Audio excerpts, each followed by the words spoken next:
Hello everybody and welcome back to The Lost Planeswalker. You're here with me, Jesse the Lost Planeswalker, and today we're doing a deck upgrade guide for the Eldrazi Incursion Precon. This is a very cool 5-color Eldrazi deck that brings some very fun, new, and powerful cards. So let's start out by looking at those commanders. We have Ulalek, Fused Atrocity, and Azalask, the Swelling Scourge. So Ulalek here is either 5 colorless mana or Wooburg. So very interesting, you can pay for this in any number of ways. Next we have Devoid, meaning that this is actually a colorless card. And then whenever you cast an Eldrazi spell, you may pay 2 colorless mana. If you do, copy all spells you control, then copy all other activated and triggered abilities you control. You may choose new targets for the copies. This seems incredibly strong. Casting your Eldrazi, making copies of them, and then copying all of those activated and triggered abilities is just mind-bogglingly strong.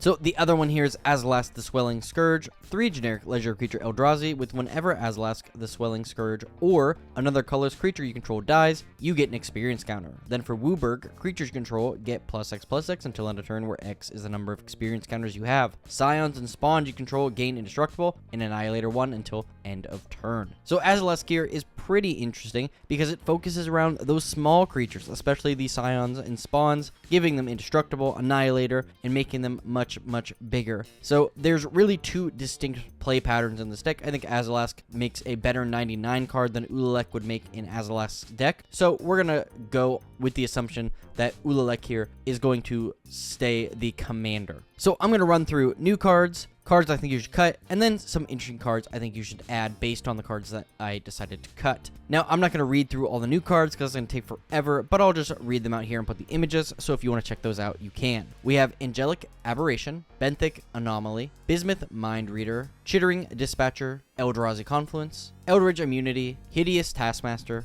Inversion Behemoth, Mutated Cultist, Selective Obliteration, Spawnbed Protector, Twins of Discord, and Ulamog's Dreadsire. Very cool cards. Some of these are very powerful, and some of these I'm actually going to cut. So let's start by talking about some of those cuts. And the first 3 we're going to talk about is Angelic Aberration, Dreamstone, Hedron, and Drowner of Hope. Now, I believe Angelic Aberration is actually a very strong card, and the only reason I'm cutting it is because we're building an Ulalek deck, not an Azalask deck, so I'm not as heavy focused around Eldrazi, Spawn, and Scions as you would want this card to be. Dreamstone Hedron is 6 generic for an artifact that taps for 3 generic, and then 3 tap, sack it, and draw 3 cards. I think this is good, but paying 9 mana just to draw 3 cards seems very bad. There's a lot of other way better ways, especially because this is 5 color. We have access to every color. I get this as a mana rock, but you could play a mana rock and then use that mana to cast a spell, and it would just be so much better. And then Drowner of Hope, 5 in a blue, creature Eldrazi with Devoid. When Drowner of Hope enters the battlefield, create 2 1/1 colorless Eldrazi Scions that have sack it to add a colorless mana, and then sack an Eldrazi to tap target creature. We have some other Eldrazi in this deck that can tap multiple creatures, and you don't have to sack anything. And I mean, 6 mana for a 5/5 is actually kind of bad rate. There's a lot of way better cards. So let's move on to those next 3. We're going to cut here with Everflowing Chalice, Inversion Behemoth, and Oblivion Sower. I just don't like Overflowing Chalice. Honestly, I think you should use that mana to do something else. You're not playing a proliferate deck where, you're going to be able to cheat this up and up and up and make a ton of mana with it. So I don't really see the point of playing it. Inversion Behemoth, 2 and 2 colorless. You can switch the power and toughness of any number of creatures until end of turn. That's really not going to be that powerful here. I mean, you could make it a 9/2, but unfortunately, I mean, that's not going to do much. Somebody's just going to throw a chump blocker in front of this in case you do switch it. Otherwise, it's really weak, and other than Eldrazi, you really don't have a lot of things that have a big difference between their attack and defense. So then lastly here, we have Oblivion Sower, and I just don't really like this card. 6 mana for a 5/8 is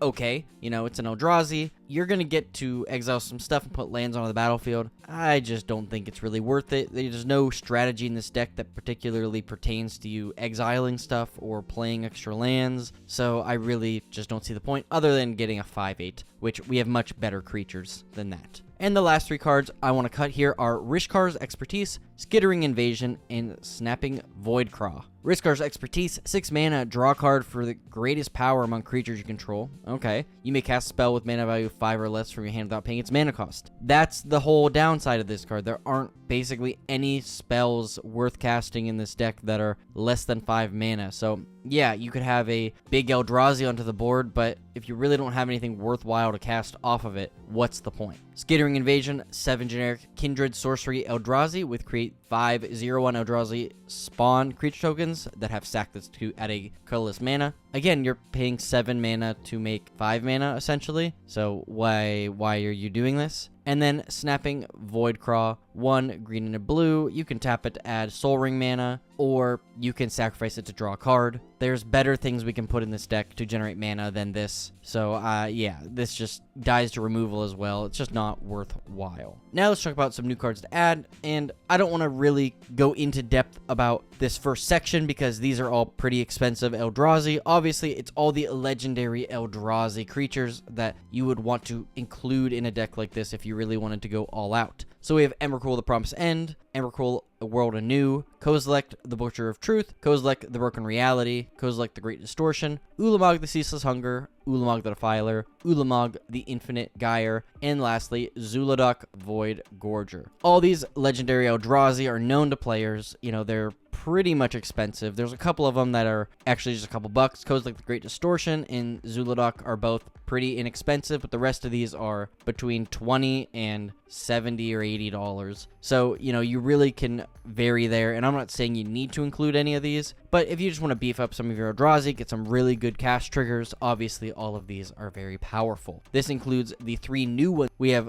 Emrakul the World Anew, Kozilek the Broken Reality, and Ulamog the Defiler. All these, I think, are very strong and powerful, so something to think about. Next up, I want to talk about card draw, because we had some card draw there with Rishkar's Expertise that I just thought was not any good. This is a deck where you're going to have a ton of things, because whether or not you're going the Azalask route and building a bunch of creature tokens, you're going to have a lot of spawns and Eldrazi and things onto the board at once. So I think these cards are going to be helpful there. So we have Hunter's Insight, Hunter's Prowess, and Shamanic Revelation. Hunter's Insight is an instant that says choose target creature you control. Whenever that creature deals combat damage to a player or planeswalker this turn, they may draw that many cards. Yeah, I mean, it's better in my opinion than Rishkar's Expertise. You have to hit, but, you know, there's probably a time in which, you know, they're just gonna not block, and you can just grab as many cards there for a much discounted rate. Also, we have Hunter's Prowess, 4 in a green sorcery. Until end turn, target creature gets +3/+3 and gains trample, and whenever this creature deals combat damage to a player, draw that many cards. This buffs it up, gives it evasion if you don't already have evasion, and, you know, is going to guarantee you some card draw, especially on these big spells. And then we have Shamanic Revelation, 3 green sorcery, draw a card for each creature you control, and then Ferocious, you gain 4 life for each creature you control with power 4 or greater. That's pretty much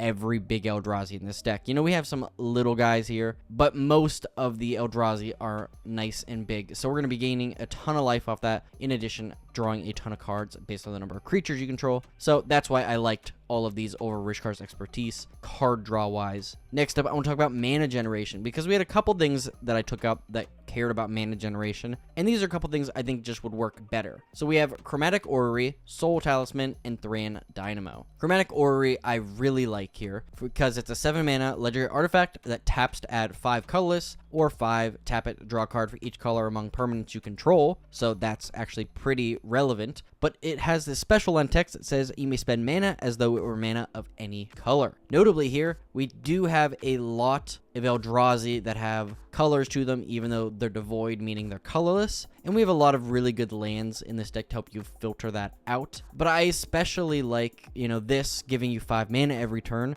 versus paying 7 mana for Skittering Invasion and only getting colorless mana. This gives you 5 mana every turn, and it just seems better. Soul Talisman as well. It's an additional soul ring. Yes, you have to wait a turn or two, but by the time you play this, if you can get it out early, it's going to be well worth it. And then Thran Dynamo, 4 generic that taps for 3 colorless. You could make the argument that Dreamstone Hedron is better here because you can draw cards off of it, but I think for 2 less mana, you can get this out earlier and start casting bigger things quicker. So lastly, I want to talk about some other cool enchantments to help buff up your board, and then an Ugin card that I think deserves to be in here. So we have Echoes of Eternity, Ugin's Mastery, and Ugin the Spirit Dragon. Echoes of Eternity is brand new in Modern Horizons 3. It's 3 colorless, Kindred Enchantment Eldrazi. If a triggered ability of a colorless spell you control, or another colorless permanent you control triggers, that ability triggers an additional time, and then whenever you cast a colorless spell, copy it. This essentially does what our commander is already doing, except we get another just set of triggers every time we cast one of our colorless Eldrazi or devoid Eldrazi spells. So I think it's well worth it, especially in this deck. Ugin's Mastery, 4 generic enchantment. Whenever you cast a colorless spell, manifest the top card of your library. Then whenever you attack with a creature with power 6 or greater, you may turn a face down creature you control face up. This seems like a no-brainer to me. We already talked about a lot of creatures have 4 or greater power. Almost as many of them have 6 or greater. So just being able to get free things off of attacking, which you're going to want to do, seems really powerful. And then Ugin the Spirit Dragon, 8 generic legendary planeswalker Ugin with +2. Ugin the Spirit Dragon deals 3 damage to any target. -X, exile each permanent with converted mana cost X or less, that's 1 or more colors. And -10, you gain 7 life, draw 7 cards, then put up to 7 permanent cards from your hand onto the battlefield. Yeah, Ugin and Eldrazi just go so well together, and I'm just so happy to put this in here. But that's it. If you want to check out the rest of the deck list, you know, it's out, but if you want to check out the description to see what the cards I put in, you know, there's that there as well. I really appreciate you watching this. I hope you liked the suggestions of cutting and adding. This one was a little difficult. You know, I don't play with Eldrazi a lot. You know, actually, all of these decks were a little hard for me because I don't play with any of these strategies very often. So it took me a while, but I took my time, and I think my suggestions are pretty great. But I'd like to know in the comments down below what you think. You know, did you agree with me? Was there other cards you think I should include? I'd love to see it in the comments down below. And in addition, if you could share those with a friend, leave a like and subscribe. That would mean the world to me. So thank you, thank you, thank you. And today's Scryfall card of the day is Crossbow Infantry. He can split a marsh fly in 2 from halfway across the range. O'Neill Sargent. Thank you so much for watching, and as always, I'll see you later, Planeswalkers.